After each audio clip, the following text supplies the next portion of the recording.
Hi, welcome to Caribou Country Lifestyle.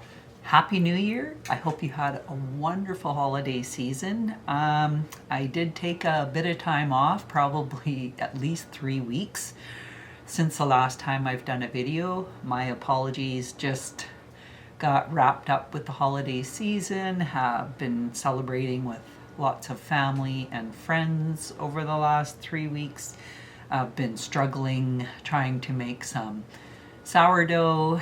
I got the starter part of it going, not too bad, but it's just actually trying to move forward from there that I am struggling with. So now that we're in 2026, I'm definitely thinking about gardening. The days are getting longer. We are into January now.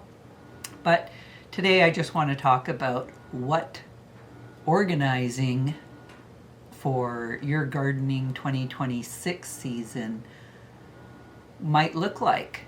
And I want to show you what mine looks like. Okay, so when I look up here, this looks relatively organized. I have my heat mats all rolled up and packaged up on top. I have some of my trays, got my domes. This looks half decently organized. And then I move down a row. Well, these trays look not too bad, but then we come over and I've got, what have I got? Oh, I've got tags that I've just pulled out of my plants and left them there. Those need to be put away. Oh, there's some more tags. And what's down here? More tags. And more tags and trays. Just thrown into this tray. All these cells just thrown together. Then we come down looking a little bit organized. Picked up some of these peat pellets for starting plants. Oh, there's tray, needs to be organized. This all needs to be organized as well. If I come back up here, I have some glad bulbs that I never planted last year in this paper bag. Here's hoping if I plant them this spring that they will take. Oh, then we have a mishmash of boxes, but in behind there, more plant trays, just willy-nilly thrown in here. Come over here, more pots, just thrown together. And then, well, this I actually have cleaned off somewhat. Those all need to be organized. If I come over here, I started organizing these, but I didn't get very far. I have brought my new pad down to plot out what I'm planning on planting for the 2026 season. So yeah, just trying to wrap my head around getting myself organized, because by next month in February, I can't even remember when I started planting. So here I have, this is another thing that keeps me organized, is my book of when I start my seeds. And when I go back and I look at when I started my seeds and what that date. So I started seeds February 12th. So I'm going to be starting seeds in the middle of February. I have just over a month to start thinking about doing that. So I should be able to get that mess on my seed starting rack, get that all organized, get all my tags all organized as well, have all my pots cleaned up and ready to go. But those are the little things that you just, at the end of the year, at the end of the season, that is what that looks like. I just kind of throw things, I empty my pots, I plant all my plants, and then I'm focusing on what I've planted outside. I don't even come back in here and take a second look at that. And I mean, this has been like that for, let's think about that. June, July, August, September, October, November, December. So that's been like that for 7 months. I have not looked at that for 7 months. Have not dealt with any of these tags for that long. I did kind of clear off my table, so I would have not a big mess to deal with. My sister came here for Christmas, and I actually had to, because I had did some seed saving from some of my petunias, but all I did was I just plunked the pods that the seeds were in into a plastic cup, labeled the cup, and walked away. Well, that's been since October. So 2 months later, and she was here, and I was like, oh my gosh, I still haven't collected the seeds from those plant pods from my petunias. I hadn't even opened them up to get the seeds out of them yet. So I came down here, kind of half cleared off my table, and collected those seeds out so I could send them home with her so that she could start her seeds. When she starts her seeds, she'll have them ready. I've picked up a calendar to have down here, one that tells me when it's the full moon, the new moon. I really enjoyed planting seeds by the full moon and the new moon and the last quarter and the first quarter. It actually was kind of fun planting my seeds following that guideline. As far as seed catalogs go, I have only received one seed catalog now for the 2026 season, and that was the TNT. It seems like since COVID, my Lindenberg seed catalog doesn't seem to come as quickly as it used to. It used to come in January, and then since COVID, now it's coming in late February, early March. Well, that doesn't give me a whole heck of a lot of time to order my seeds. I know it only takes about a week or two for them to come. I will, like I say, I will organize all my tags. And how I organize my tags is a lot of times I will put all the tomato tags together. I'll put all the pepper tags together. And then I'll put all my flower tags together. And then I'll have all my vegetable tags together. But I also sort them in kind of the same way that I sort my seeds. If I'm doing my flowers, I'll sort those tags with the same way that I do my seeds. So 12 weeks before my plants go out in the garden, I have those 12-week seeds when I start them 12 weeks before my last projected frost date. I started doing my tags that way too, and it kind of just makes things easier to find, follow, and be able to grab them at a glance. Another thing, I will have all my pots cleaned and sorted in the same cells. My 6-packs, my 4-packs, my single cells. They might be the 2-inch by 2-inch, could be the 3 by 3 or the 4-inch pots. I have those all organized and put in the same stack and have them into a box. It doesn't look like the way that I have it right now. Then I'll get my pad, and this is just a landscaper's pad for doing up irrigation. So my husband, he doesn't do that anymore, so I have taken upon just pilfering this pad, and I will trace over top. I'll take one of these sheets, put it over top of last year's sheet, and I just trace out the beds, the raised beds.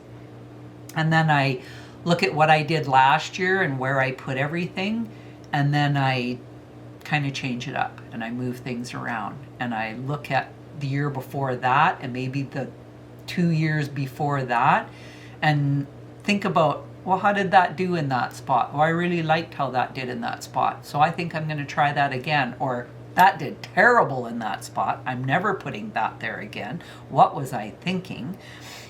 So just going back and looking at the past years and what successes I had and what were unsuccessful for me as well. I'm hoping this year I can be better at utilizing my fertilizers. Like, I buy all these fertilizers, I have great intentions, and then I end up not doing it. I get so focused on planting more seeds and getting these seedlings potted up that my intentions are to fertilize my seedlings. Once I do get them potted up and they're doing well, my intentions is to fertilize. And then even once I get them out in the pots, out on my deck or out into the garden beds, my intention is to fertilize, especially the ones in the pots. Flowers, that is something that I should be fertilizing way more than I do, because I hardly fertilize them at all. And then you wonder why your flowers don't look as vibrant towards the end of the season as they did at the beginning of the season. Getting a younger generation involved in growing, it seems more and more nowadays that the parents are getting their kids more involved, and that's a great thing, because even you can say you're never too old to learn. Well, you're never too young to learn as well. And nowadays, the way that the prices are on food, this is a good skill to have, is to be able to be successful at gardening. And you don't have to plant a lot, but if you do, and it's successful, well, then that's just going to benefit you and your family. So I've been kind of tossing around the idea of having more ideas and getting the younger generation more involved, and not just gardening, even helping out with raising chickens, raising pigs. We raise laying hens and we raise meat birds, where there's no reason why you couldn't have that younger generation helping you with that.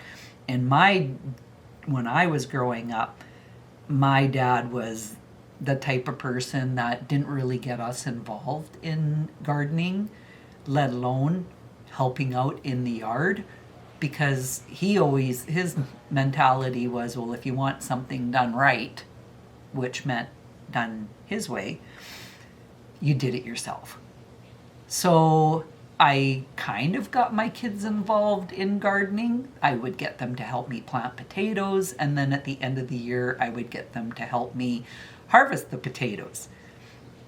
Same with the carrots. But as far as looking after the garden, I didn't really get my kids out in the garden. And, that's bad on me, because are my kids interested in gardening now?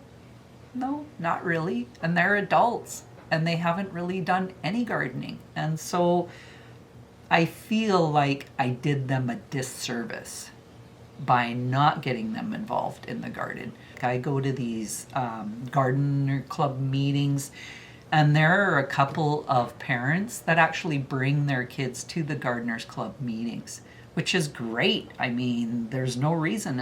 And I think the one little guy, he's like 9 or 10, and then he has a little brother that's maybe only even 5. So I think that's a great thing to be doing with your kids, getting your kids more involved in those type of skills, whether it is gardening or raising animals that you would use for eggs, for meat. So with being another tip about being organized, like I say, I have my calendar for this year's garden season.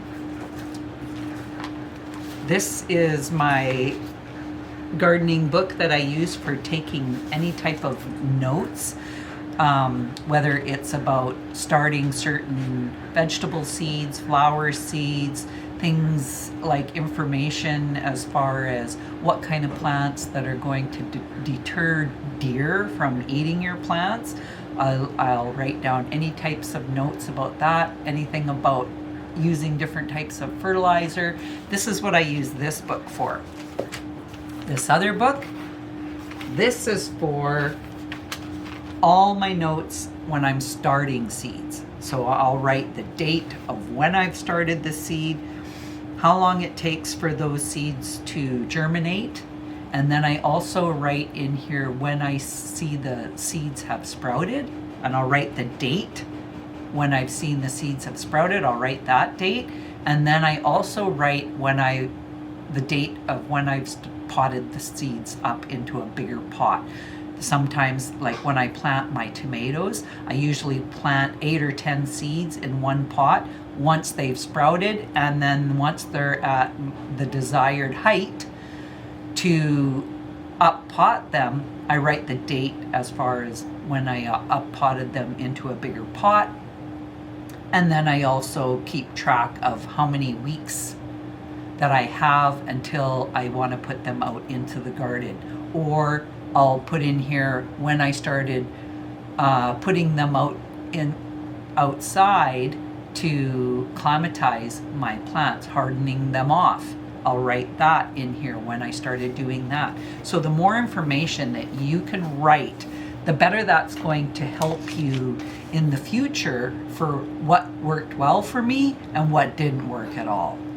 And the same goes for starting seeds. The seeds that I got from those petunias, when I go to plant them, and if they don't even sprout, then that tells me that maybe those seeds are not worth saving, or because those were purchased plants, we might be able to be successful by saving the seeds.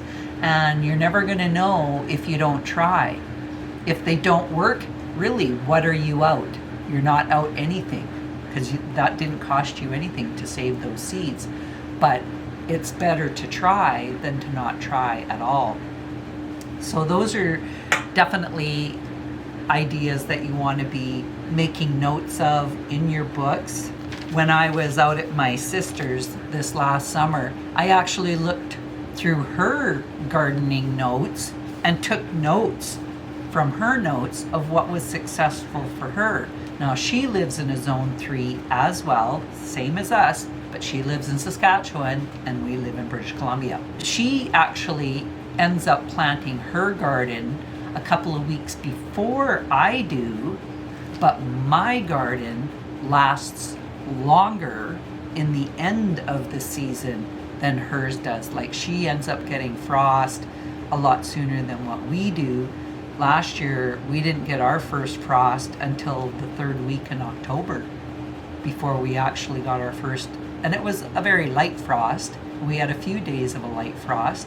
I think last year I planted my garlic. It was the second week, 3rd week of October. So it's always good to kind of compare notes with somebody else that you know that is an avid gardener and loves to garden. If they're that type of person that likes to take notes, you might want to say, hey, can I take a look at your notes? I'd like to kind of see what things worked for you.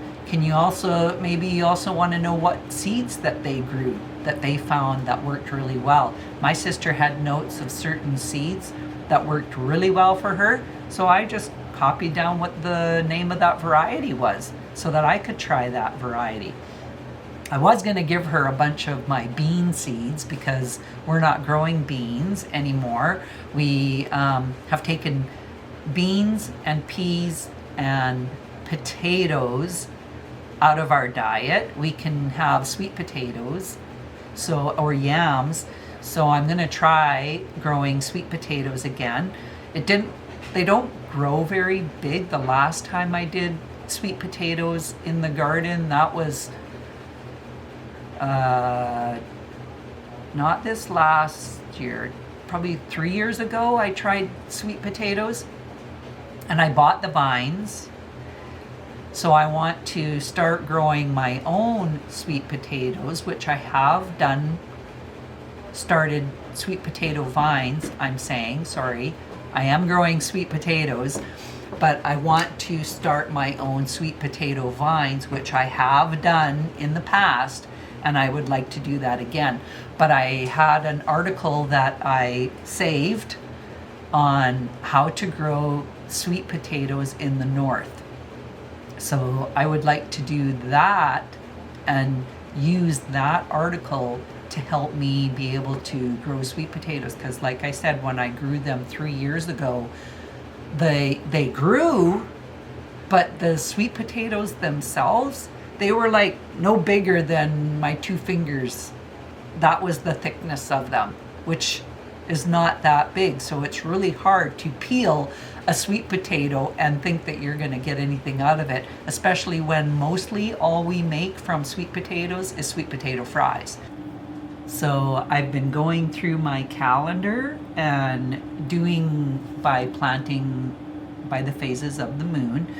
So one thing to take into consideration that I was just reading, so if you're following, and we would be going with the phases of the moon. So in the last quarter to the new moon, and in January, the last quarter to the new moon, the last quarter moon would be January the 10th, to the new moon, which is January the 18th.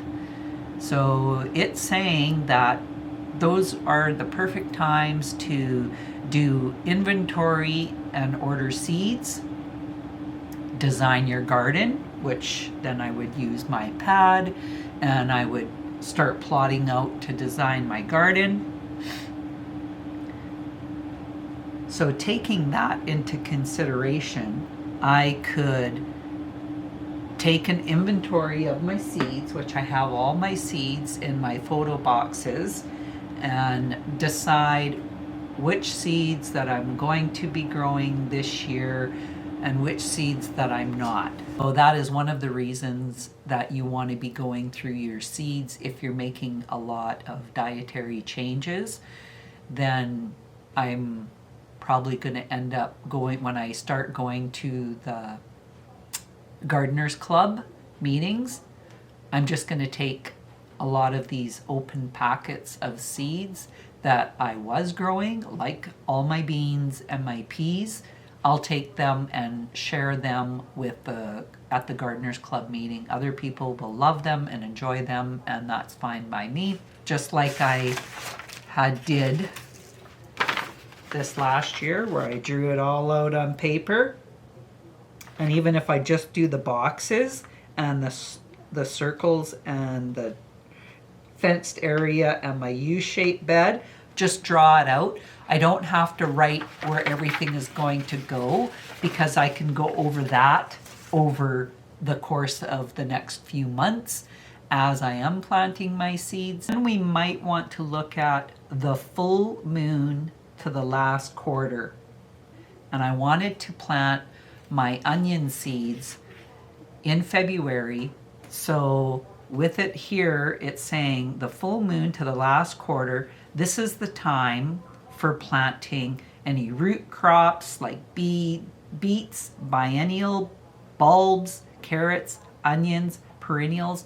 Well, as far as onions go, I usually plant my onions by seed, and I plant them in February.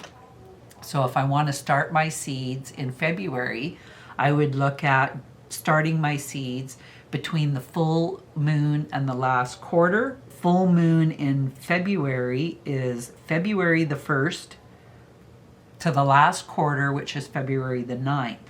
So if you want to always start your seeds, always start your onion seeds in February, then you could plant them between the full moon and the last quarter, which would be February the 1st to February the 9th. But if you want to wait and do them in the next full moon to the last quarter, that would be March the 3rd to March the 11th, the full moon to the last quarter.